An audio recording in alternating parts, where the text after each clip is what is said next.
So many of you players have potential just waiting to be unlocked, and more often than not you're held back by these horrible bad habits that you may have without even knowing it. So in this video I'm going to cover the top 3 worst habits that could be stunting your improvement. Stick around for the last one, which is the biggest mistake I made that held me back in Apex Legends. Let's dive right in. The first bad habit is you play too much. Yes, you heard me correctly, and you're probably thinking, well, the more time you put in the better, right? But it's not that simple. In fact, playing too much can actually have the complete opposite effect and may even prevent you from making that next big step to improve your gameplay. You see, I had the mentality as well that if I constantly invested time into the game without stopping, then there's absolutely no way I won't improve. You serious? Such an idiot. And as I was doing that, I kept reaching this plateau and just felt like I was going to be permanently stuck at my current skill level. But then one time I ended up taking a long hiatus from the game, and then when I came back I was thinking, oh my gosh, I'm gonna be so rusty, all the hard work I consistently put in is all just gonna go down the drain. But it was the complete opposite. My aim was smoother than ever, my tracking was significantly more accurate, and I was overall more confident in my gameplay, which just further amplified my skill. And of course I was rusty in the first initial games where I did need a little time to warm up. But the point is that my gameplay, especially my aim where I took a break from the game, was actually better than when I was playing religiously. And the reason for that is very similar to if you're working out or exercising. Your body always needs time to recover before doing it again so you can come back even stronger than last time. And when you skip this natural healing process of your body, you won't be able to perform as well with those same muscles that you exercise so frequently. And you even make yourself more predisposed to injuries happening to those same muscles and joints. And this concept just as much applies to gaming, if you play on controller or mouse and keyboard. So if you can tell your wrist or forearm is getting sore to the point where it starts to become distracting, then that's a red flag to just stop everything you're doing and take a break. Stop it. Okay? Just stop. Get some help. And take a day or two off, or however long it takes for you to physically recover to where you're confident you're ready to get back to the grind.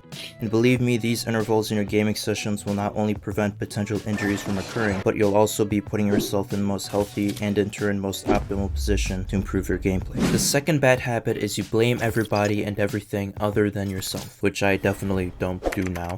Stop the cap. You may have heard other videos mention this, but I'm going to break down just exactly why this is so common among the Apex community, and why we do this in the first place, and how this bad habit that I even see pro players succumb to can seriously diminish your chances for improvement. You see, I'm not just talking about blaming your teammates, I'm also talking about blaming your enemies, or the map you're playing on, or just the game in general. While it's understandable there are dynamics in this game that are outside our control, and I can definitely name a few off the top of my head, it's not acceptable when you exploit those excuses to deliberately deflect the blame or focus from your own mistakes. And I'm gonna be blunt with you, the reasons why this is so common among players is because you're simply insecure. You're insecure that you're not good enough to drop 20 bombs or 4Ks or get diamond and masters rank or 1v3 like all the streamers and pro players do that you painstakingly compare yourself to. And these constant self-doubts is what incentivizes you to blame outside factors to place those mistakes and misfortune on anything other than yourself, because you don't want to ponder the fact that maybe you weren't good enough or you couldn't get the job done.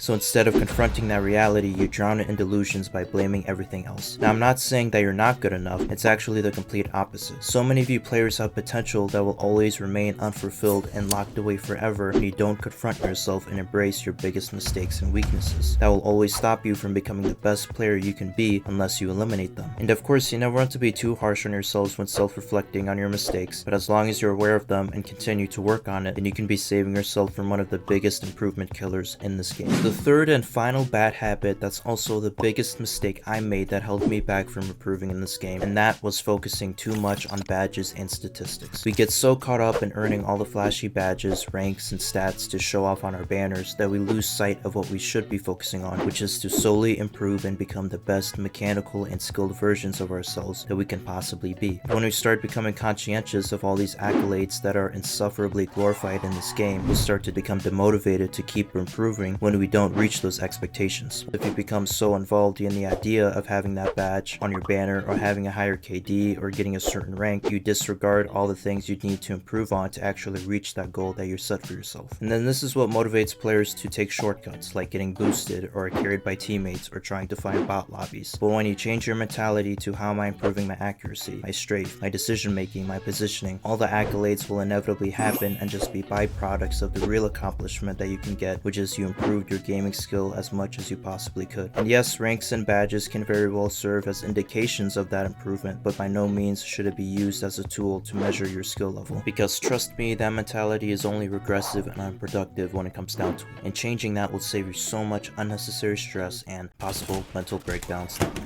that will give you a much more mentally sustainable journey on your way into improving in Apex Legends. And obviously, you know just how stressful it can get playing this game, and one of the most especially frustrating things to deal with are third parties. But just like this video, by learning from my mistakes, I found 4 reasons why you keep dying to third parties, as well as 4 tips to increase your chances of surviving them. So if you're interested in that, then just click on this video right here.